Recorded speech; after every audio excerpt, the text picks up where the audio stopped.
নমস্কাৰ স্বাগতম জনাইছো অন্য এটা গুৰুত্বপূৰ্ণ ভিডিঅ'লৈ আজিৰ ভিডিঅ'ৰ জৰিয়তে আপোনালোকক মই দেখাবলৈ গৈ আছো আপোনালোকে আধাৰ সেৱা কেন্দ্ৰ খুলি কেনেকৈ মাহত 40 বা 50,000 টকা ইনকাম কৰিব পাৰিব আপোনালোকে কেনেকৈ আধাৰ সেৱা কেন্দ্ৰৰ কাৰণে আবেদন কৰিব অনলাইনত অতি সহজ পদ্ধতিৰে আপোনালোকক মই দেখুৱাম আপোনালোকৰ মোবাইলৰ লগতে আবেদন কৰিব পাৰিব কেনেকৈ আবেদন কৰিব আৰু কি নথিপত্ৰ লাগিব সকলো কথা কম গতিকে ভিডিঅ'টো যদি আপোনালোকে চাবলৈ আৰম্ভ কৰিছে তেন্তে ভিডিঅ'টো স্কিপ নকৰাকৈ চাব এই ভিডিঅ'ৰ ডেসক্ৰিপচনত আপোনালোকে লিংকটো পাই যাব তাতে ক্লিক কৰি আপোনালোকে এই ৱেবছাইটত আহিব পাৰিব ইয়াতে আপোনালোকে দেখা পাইছে job/career opportunities at ahuja e-service requirement এই আধাৰ সাৰ্ভিস কেন্দ্ৰৰ কাৰণে আপোনালোকৰ কি ডকুমেন্টছ প্ৰয়োজন হ'ব ইয়াতে ৰিকুৱাৰমেন্ট দিয়া আছে আপোনালোকে দেখা পাইছে প্ৰথমতে দিয়া আছে should be 12 pass or graduate আপোনালোকে গ্ৰেজুৱেচন বা 12 পাছ কৰিলে এই আধাৰ সেৱা কেন্দ্ৰ পাব পাৰিব আৰু আপোনালোকে এটা দেখা পাইছে NSEIT pass certificate for operator or supervisor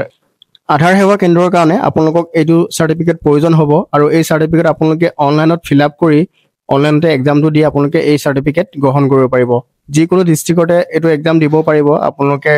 অনলাইনত আবেদন কৰি আপোনালোকৰ ডিস্ট্ৰিক্টটো সিলেক্ট কৰিব পাৰিব কোনটো ডিস্ট্ৰিক্টত আপুনি দিব বিচাৰে ইয়াতে আপোনালোকে দেখা পাইছে আধাৰ সুপাৰভাইজাৰ সাৰ্টিফিকেট হয় এইটো আৰু এইটো সাৰ্টিফিকেট হলে আপোনালোকে আধাৰ সেৱা কেন্দ্ৰৰ কাৰণে আবেদন কৰিব পাৰিব আৰু প্ৰতিমাহে আপোনালোকে টকা উপাৰ্জন কৰি থাকিব পাৰিব লগতে আপোনালোকৰ যদি অনলাইন কেফে আছে তেন্তে এই সাৰ্ভিসটো প্লাস কৰিলে আপোনালোকৰ ভাল এটা ইনকাম জেনাৰেট হ'ব এই ডকুমেন্টছ আপোনালোকৰ প্ৰয়োজন হ'ব ইয়াতে আপোনালোকে দেখা পাইছে আৰু 3 নম্বৰ অপচনত দিয়া আছে a candidate who have basic knowledge of computer আপোনালোকে obviously এইটো কাম কৰিবৰ কাৰণে কম্পিউটাৰ নলেজটো থাকিব লাগিব তেতিয়াহে আপোনালোকে আবেদন কৰিব পাৰিব আৰু 4 নম্বৰ অপচনত দিয়া আছে communication skill should be friendly with local language অসমীয়া ভাষাটো ভাল হ'ব লাগিব আপোনালোকৰ আৰু 5 নম্বৰ অপচনত দিয়া আছে should be maintain ethical standard ভাল ব্যক্তি হ'ব লাগিব আপোনালোকে তেতিয়া এই আধাৰ সেৱা কেন্দ্ৰৰ কাৰণে আপোনালোকে যোগ্য হ'ব আৰু এটা আপোনালোকে দেখা পাইছে প্লিজ fill the form ইয়াতে ফৰ্মটো আপোনালোকে ফিল আপ কৰিব লাগিব ইয়াতে প্ৰথম অপচনত দিয়া আছে আপোনালোকে দেখা পাইছে প্ৰজেক্ট টাইপ ইয়াতে আপোনালোকে দেখা পাইছে কেইটামান বেংকৰ নাম দিয়া আছে পাঞ্জাব নেচনেল বেংক বা বিএছএনএল বেংক আপোনালোকে এই আধাৰ সেৱা কেন্দ্ৰ এই বেংকৰ জৰিয়তে পাব পাৰিব মানে বেংকৰ থ্ৰুৰে আপোনালোকে পাব পাৰিব এটা আপোনালোকে সিলেক্ট কৰি ল'ব আপোনালোকৰ ওচৰত যি বেংক আছে সেইটো আপোনালোকে সিলেক্ট কৰি ল'ব তাৰ পাছত আপোনালোকে এটা দেখা পাইছে PNB প্ৰজেক্ট ইয়াতে আপোনালোকে পাঞ্জাব নেচনেল বেংক হেটো সিলেক্ট কৰি ল'ব তাৰ পাছতে ইয়াতে দিয়া আছে PNB ডিস্ট্ৰিক্ট আপোনালোকে ডিস্ট্ৰিক্টটো সিলেক্ট কৰি ল'ব ডিস্ট্ৰিক্ট সিলেক্ট কৰাৰ পাছতে আপোনালোকে এটা দেখা পাইছে name of applicant as per Aadhaar আপোনাৰ নামটো আধাৰ কাৰ্ডত যেনেকৈ আছে তেনেকৈ এন্টাৰ কৰিব আৰু ফাদাৰ্স নেম এন্টাৰ কৰিব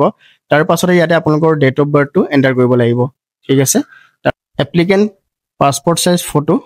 ইয়াতে আপলোড কৰিব লাগিব আৰু জেন্ডাৰ কি হয় আপোনাৰ মেল ফিমেল যি হয় এটা আপোনালোকে সিলেক্ট কৰি ল'ব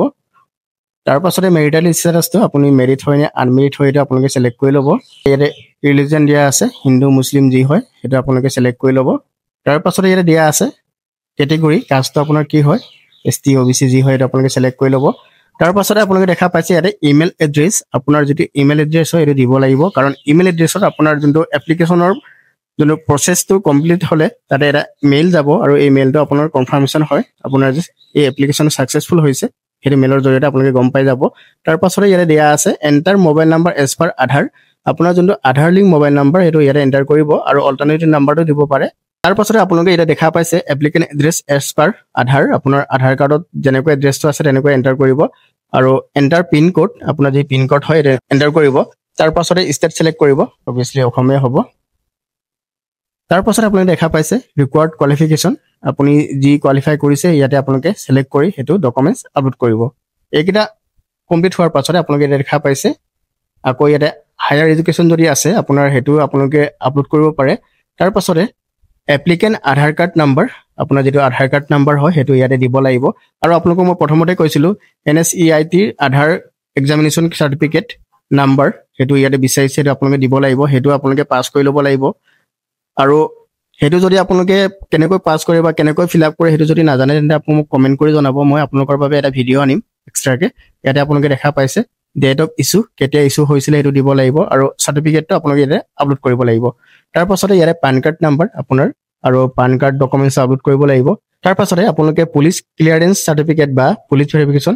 আপলোড কৰিব লাগিব কাৰণ যিকোনো সাৰ্ভিস কৰিবলৈ আপোনালোকৰ আজিকালি পুলিশ ভেৰিফিকেশনটো খুবেই প্ৰয়োজন এই পুলিশ ক্লিয়াৰেন্সটো থাকিলেহে আপোনালোক এই আধাৰ সাৰ্ভিস কেন্দ্ৰৰ বাবে আইডিটো দিব আৰু ইয়াতে আপোনালোকে দেখা পাইছে কম্পিউটাৰ সাৰ্টিফিকেট কোৰ্স আপুনি কি কম্পিউটাৰ চাৰ্টিফিকেট কোৰ্চ কৰিছিলে ইয়াতে লিখিব লাগিব। তাৰ পাছতে ইয়াতে দিয়া আছে having computer certificate issued date, কেতিয়া ইছ্যু কৰিছিলে আৰু ইয়াতে চাৰ্টিফিকেটটো আপলোড কৰিব লাগিব। তাৰ পাছতে ইয়াতে দিয়া আছে এপ্লিকেণ্ট ছিগনেচাৰ, আপোনাৰ যি চহী হয় সেইটো ইয়াতে আপলোড কৰিব। আৰু ইয়াতে দিয়া আছে আৰু আধাৰ এক্সাম পাছ, যদি আপুনি আধাৰ এক্সাম পাছ কৰিছে য়েছ কৰিব, এই যোনটো মই কৈছোঁ চাৰ্টিফিকেটৰ কথাটো সেইটো আপোনালোকে লিখিব। আৰু ইয়াতে দিয়া আছে do you have own Aadhaar machine, যদি আপোনালোকৰ আধাৰ মেচিন আছে তেন্তে আপোনালোকে এতিয়া য়েছ দিব, যদি নাই আপোনালোকে ন' কৰিব, সেইটো তেখেতলোকৰ ফালৰ পৰাই প্ৰভাইড কৰিব আৰু সেইটোৰ কৰ্চ আপোনালোকৰ পৰা লৈ ল'ব। চাওক, আধাৰ সেৱা কেন্দ্ৰৰ কাৰণে আপোনালোকক কেইটামান মেচিন প্ৰয়োজন হ'ব, ধৰক আপোনাৰ PC থাকিলে বা লেপটপ থাকিলে হৈ যাব এটা, আৰু আপোনালোকক এটা প্ৰয়োজন হ'ব আইৰিছ স্কেনাৰ, যোনটো আপোনালোকৰ বায়'মেট্ৰিকৰ কাৰণে কাম কৰে, আৰু এটা ফিংগাৰ ডিভাইচ লাগিব। সেইকেইটা ডিভাইচ থাকিলে আৰু জেৰক্স মেচিন সেইবোৰতো আপোনালোকৰ দোকানত থাকিলে থাকিবই, এইকেইটা বস্তু থাকিলে আপোনালোকে এই আধাৰ সেৱাৰ কেন্দ্ৰৰ কাৰণে আবেদন কৰিব পাৰিব। আৰু এইকেইটা ডিটেইলছ ফিল আপ হোৱাৰ পাছতে আপোনালোকে চিম্পলি ছাবমিট কৰিব, আৰু ছাবমিট কৰাৰ পাছতে আপোনাৰ যি এপ্লিকেশ্যনৰ ষ্টেটাছটো আপোনাৰ যোনটো মেইল প্ৰভাইড কৰিছিলে সেইটো মেইলত কনফাৰ্মেশ্যনৰ কাৰণে এটা মেইল আহিব আৰু আপোনালোকে ৱেইট কৰিব। এনেকৈ আপোনালোকে অতি সহজে এই আধাৰ সেৱাৰ কেন্দ্ৰৰ কাৰণে আবেদন কৰিব পাৰিব। ভিডিঅ' যদি ইনফৰ্মেটিভ পালে তেন্তে ভিডিঅ'টো আপোনালোকে লাইক কৰিবলৈ নাপাহৰিব, আৰু লগতে আপোনালোকে এই আধাৰ সেৱা কেন্দ্ৰৰ যোনটো চাৰ্টিফিকেট হয় সেইটো যদি আপোনালোকে ফিল আপ কৰিব বিচাৰে তেন্তে মোক কমেণ্ট কৰিব, আপোনালোকৰ বাবে মই ভিডিঅ' আনিম, আৰু তাত সেইটো ভিডিঅ' চাই আপোনালোকে অতি সহজে আবেদন কৰি ল'ব পাৰিব। আৰু গতিকে ভিডিঅ'টো ভাল লাগিলে আপোনালোকে লাইক এটা কৰিব, লগতে চেনেলত যদি নতুন তেন্তে চেনেলটো ছাবস্ক্ৰাইব কৰি ৰাখিব, কাৰণ মই আপোনালোকৰ বাবে এনেধৰণৰ ইনফৰ্মেটিভ কণ্টেণ্ট আনি থাকোঁ। তেন্তে আজিৰ ভিডিঅ'টো ইমানতে সামৰণি মাৰিছোঁ, আমি অন্য এটা ভিডিঅ'ত লগ পাম, তেতিয়ালৈকে ধন্যবাদ। জয় অসম, বন্দে মাতৰম।